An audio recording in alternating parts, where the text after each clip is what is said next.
ಯಾವ ರಾಮನ ಮೂರ್ತಿಗೋಸ್ಕರ ಸಹಸ್ರಾರು ವರ್ಷಗಳ ಕಾಲ ಇಡೀ ಅಯೋಧ್ಯೆ ಭೂಮಿ ಕಾದಿತ್ತು, ಇಡೀ ದೇಶ ಕಾದಿತ್ತು. ಈ ಒಂದು ಲಾರಿಯಲ್ಲಿ, ನನ್ನ ಪಕ್ಕದಲ್ಲೇ ಇರುವ ಲಾರಿಯಲ್ಲಿ ರಾಮನ ವಿಗ್ರಹವನ್ನು ಇಡಲಾಗಿದೆ. ರಾಮಲಲ್ಲನ ವಿಗ್ರಹವನ್ನು ಇರಿಸಿ ಮೆರವಣಿಗೆಯನ್ನು ಮಾಡಲಾಗ್ತಾ ಇದೆ. ರಿಪಬ್ಲಿಕ್ ಕನ್ನಡದ ಎಕ್ಸ್ಕ್ಲೂಸಿವ್ ದೃಶ್ಯದಲ್ಲಿ ನೀವು ಗಮನಿಸ್ತಾ ಇದ್ದೀರಿ. ರಾಮಲಲ್ಲ ಮೂರ್ತಿಯ ಪುರ ಮೆರವಣಿಗೆ, ನಗರ ಮೆರವಣಿಗೆಯ ಎಕ್ಸ್ಕ್ಲೂಸಿವ್ ದೃಶ್ಯಗಳು ಬೇರೆ ಯಾವುದೇ ಕನ್ನಡ ಮಾಧ್ಯಮಕ್ಕೆ ಸಿಗಲಿಕ್ಕೆ ಸಾಧ್ಯವಾಗದಂತಹ ದೃಶ್ಯಗಳನ್ನು ರಿಪಬ್ಲಿಕ್ ಕನ್ನಡ ಅಯೋಧ್ಯೆಯಿಂದ ನೇರ ಪ್ರಸಾರದಲ್ಲಿ ನಿಮ್ಮವರೆಗೂ, ನಿಮ್ಮ ಮನೆಯವರೆಗೂ, ನಿಮ್ಮ ಮನಸ್ಸಿನವರೆಗೂ ತಲುಪಿಸುವ ಪ್ರಯತ್ನವನ್ನು ರಿಪಬ್ಲಿಕ್ ಕನ್ನಡ ಮಾಡ್ತಾ ಇದೆ. ಸದ್ಯಕ್ಕೆ ಈ ಮೆರವಣಿಗೆ ಸಾಗ್ತಾ ಇರೋದು ಅಯೋಧ್ಯೆಯ ರಾಮ ಪಥದಲ್ಲಿ. ಈ ಪಥ ನೇರವಾಗಿ ಸರಿಯೂ ನದಿ ಹಾಗೆ ನೂತನವಾಗಿ ನಿರ್ಮಾಣವಾಗ್ತಾ ಇರುವ ರಾಮ ಮಂದಿರವನ್ನು ಸಂಪರ್ಕಿಸುವಂತಹ ರಸ್ತೆ ಇದು.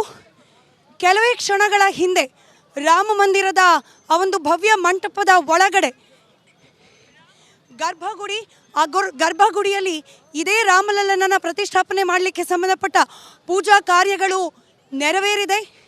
ಇನ್ನೇನು ಕೆಲವೇ ಕ್ಷಣಗಳಲ್ಲಿ ಈ ರಾಮನ ವಿಗ್ರಹಕ್ಕೆ ಪುಣ್ಯ ಸ್ನಾನವನ್ನು ಮಾಡಿಸಲಾಗುತ್ತೆ ಸರಿಯೂ ನದಿಯ ನೀರಿನಲ್ಲಿ. ರಿಪಬ್ಲಿಕ್ ಕನ್ನಡದ ಎಕ್ಸ್ಕ್ಲೂಸಿವ್ ದೃಶ್ಯದಲ್ಲಿ ಗಮನಿಸ್ತಾ ಇದ್ದೀರಿ. ಕನ್ನಡದ ಮಣ್ಣಿನಿಂದ ಆಯ್ಕೆಯಾದಂತಹ ಕೃಷ್ಣ ಶಿಲೆ, ಆ ಕೃಷ್ಣ ಶಿಲೆಯಲ್ಲಿ ಕನ್ನಡಿಗ ಶಿಲ್ಪಿ ಅರುಣ್ ಯೋಗಿರಾಜ್ ಅವರ ಕೈಯಲ್ಲಿ ಮೂಡಿರುವ ರಾಮಲಲ್ಲನ ವಿಗ್ರಹ, 51 ಇಂಚು ಎತ್ತರವಿರುವಂತಹ ರಾಮಲಲ್ಲನ ವಿಗ್ರಹವನ್ನು ಈ ಒಂದು ಲಾರಿಯಲ್ಲಿ ಇರಿಸಿ ಮೆರವಣಿಗೆಯನ್ನು ಮಾಡಲಾಗ್ತಾ ಇದೆ. ಈ ಒಂದು ಕ್ಷಣಕ್ಕೋಸ್ಕರ ಇಡೀ ಅಯೋಧ್ಯೆ ನಗರಿ ಕಾಯ್ತಾ ಇತ್ತು, ಇಡೀ ಭಾರತ ಭೂಮಿ ಕಾಯ್ತಾ ಇತ್ತು, ಇಡೀ ಹಿಂದೂ ಸಮುದಾಯ ಕಾಯ್ತಾ ಇತ್ತು.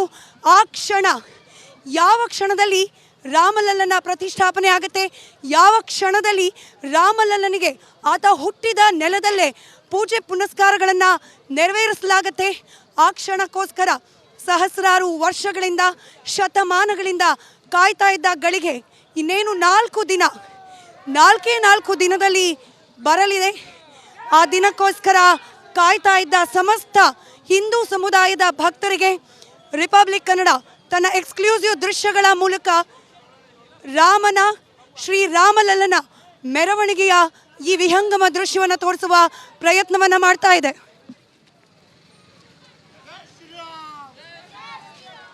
ಗಮನಿಸಬಹುದು, ದಾರಿಯುದ್ದಕ್ಕೂ ಕೂಡ ರಾಮ ಭಕ್ತರ ಜಯಘೋಷದ ಜೊತೆಯಲ್ಲೇ ಸಾಗ್ತಾ ಇದೆ ಮೆರವಣಿಗೆ. ರಿಪಬ್ಲಿಕ್ ಕನ್ನಡದ ಎಕ್ಸ್ಕ್ಲೂಸಿವ್ ದೃಶ್ಯಗಳು ಇದು. ಬೇರೆ ಯಾವುದೇ ಕನ್ನಡ ಮಾಧ್ಯಮ ಕೂಡ ರಾಮನ ಮೂರ್ತಿಗೆ ಇಷ್ಟು ಸಮೀಪದಿಂದ, ಗಮನಿಸಬಹುದು ನನ್ನ ಪಕ್ಕದಲ್ಲೇ ಇದೆ ಈ ಲಾರಿ, ಈ ಲಾರಿಯಲ್ಲೇನೆ ವಿರಾಜಮಾನನಾಗಿದ್ದಾನೆ ರಾಮಲಲ್ಲ. ಇಷ್ಟು ಸಮೀಪದಿಂದ ನೇರ ಪ್ರಸಾರದಲ್ಲಿ ಕನ್ನಡದ ಯಾವುದೇ ಮಾಧ್ಯಮ ಕೂಡ ಪ್ರಸಾರ ಮಾಡಿದ ಸುದ್ದಿಯನ್ನು, ದೃಶ್ಯಗಳನ್ನು ರಿಪಬ್ಲಿಕ್ ಕನ್ನಡ ಇವತ್ತು ಪ್ರಸಾರ ಮಾಡ್ತಾ ಇದೆ.